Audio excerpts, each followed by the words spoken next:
शूर्पणखा के वंशज। रामायण में सभी राक्षसों का वध हुआ, लेकिन शूर्पणखा का वध नहीं हुआ। उसकी नाक और कान काट कर छोड़ दिया गया था। वह कपड़े से अपने चेहरे को छुपा कर रहती थी। रावण के मर जाने के बाद वह अपने पति के साथ शुक्राचार्य के पास गई और जंगल में उन्होंने आश्रम में रहने लगी। राक्षसों का वंश खत्म ना हो इसलिए शुक्राचार्य ने शिव की आराधना की। शिव ने अपना स्वरूप शिवलिंग शुक्राचार्य को देकर कहा कि जिस दिन कोई वैष्णव इस पर गंगा जल चढ़ा देगा उसी दिन राक्षसों का विनाश हो जाएगा। उस आत्मलिंग को शुक्राचार्य ने वैष्णव मतलब हिंदुओं से दूर रेगिस्तान में स्थापित किया, जो आज अरब में मक्का मदीना है। शूर्पणखा जो उस समय चेहरा ढककर रहती थी, वो परंपरा को उनके बच्चों ने पूरा निभाया।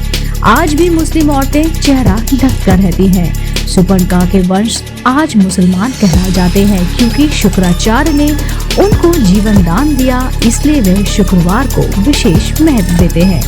पूरी जानकारी तथ्यों पर आधारित सच है। चलिए जानते हैं, जानिए इस्लाम कैसे पैदा हुआ। असल में इस्लाम कोई धर्म नहीं है, एक मजहब है, दिनचर्या है। महजब का मतलब अपने कबीलों के गिरोह को बढ़ाना। यह बात सब जानते हैं कि मोहम्मदी मूल रूप से अरबवासी है। अरब देशों में सिर्फ रेगिस्तान पाया जाता है, वहाँ जंगल नहीं है, पेड़ नहीं है, इसलिए वहाँ मरने के बाद जलाने के लिए लकड़ी ना होने के कारण जमीन में दफन कर दिया जाता है। रेगिस्तान में हरियाली नहीं होती, ऐसे में रेगिस्तान में हरा चटक रंग देखकर इंसान जला आता है कि सूचक का काम करता है। अरब देशों में लोग रेगिस्तान में पेड़ ग्रुप में सफर करते हैं, इसलिए वहाँ के लोग सिर को ढकने के लिए टोपी पहना करते थे जिससे बीमार न पड़े।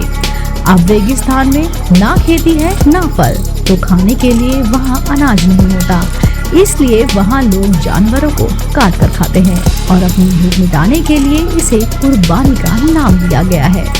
रेगिस्तान में पानी की बहुत कमी रहती है, इसलिए लिंग यानी कि मूल मार्ग साफ करने में पानी बर्बाद ना हो जाए, इसलिए लोग खतना अगला हिस्सा काट देते हैं। सब लोग एक ही कबीले के खाना बदोश होते हैं, इसलिए आपस में भाई बहन की ही निकाह कर लेते हैं। रेगिस्तान में मूर्ति बनाने को मिट्टी मिलती नहीं थी, इसलिए मूर्ति पूजा नहीं करते। खाना बदोश जीवन होने के कारण एक जगह से दूसरी जगह जाना पड़ता था, इसलिए कम बर्तन रखते थे और एक थाली में 5 लोग खाया करते थे। कबीले की अधिक से अधिक संख्या बढ़े, इसलिए हर एक को 4 बीवी रखने की इजाजत थी। इस्लाम कोई धर्म नहीं, मात्र एक कबीला है और इसके नियम असल में इसकी दिनचर्या है। इस्लाम की सच्चाई अजमेर के ख्वाजा मुनिसुद्दीन चिश्ती को 19 लाख हिंदुओं को इस्लाम में लाने का गौरव प्राप्त है।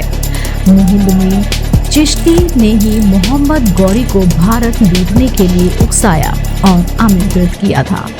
अजमेर दरगाह वाले ख्वाजा मोइनुद्दीन चिश्ती ने किया किस तरह इस्लाम कबूल न करने पर पृथ्वीराज चौहान की पत्नी संयोगिता को मुस्लिम सैनिकों के बीच बलात्कार करने के लिए निर्वस्त्र करके फेंक दिया था और फिर पृथ्वीराज चौहान की वीर पुत्रियों ने आत्मघाती बनकर मोइनुद्दीन चिश्ती को 72 यानी कि 72 होरों के पास भेज दिया था। दोस्तों, उम्मीद करती हूँ आपको मेरे द्वारा सुनाई गई कहानी शूर्पणखा के वंशज जरूर पसंद आई होगी। दोस्तों, अगर आप भी ऐसी धार्मिक पौराणिक कहानी कथाएं सुनना पसंद करते हैं तो आप मेरे चैनल आध्यात्मिक कहानी को तुरंत से सब्सक्राइब कर लीजिए, क्योंकि ऐसी ही कहानी हम अपने चैनल द्वारा आप तक पहुंचाते रहते हैं। दोस्तों, अगर आप भी हिंदू हैं, अगर आप भी भगवान राम को मानते हैं, अगर आप भी शिव भक्त हैं, तो मेरे साथ एक बार कहिए ओम नमः शिवाय, जय सिया राम।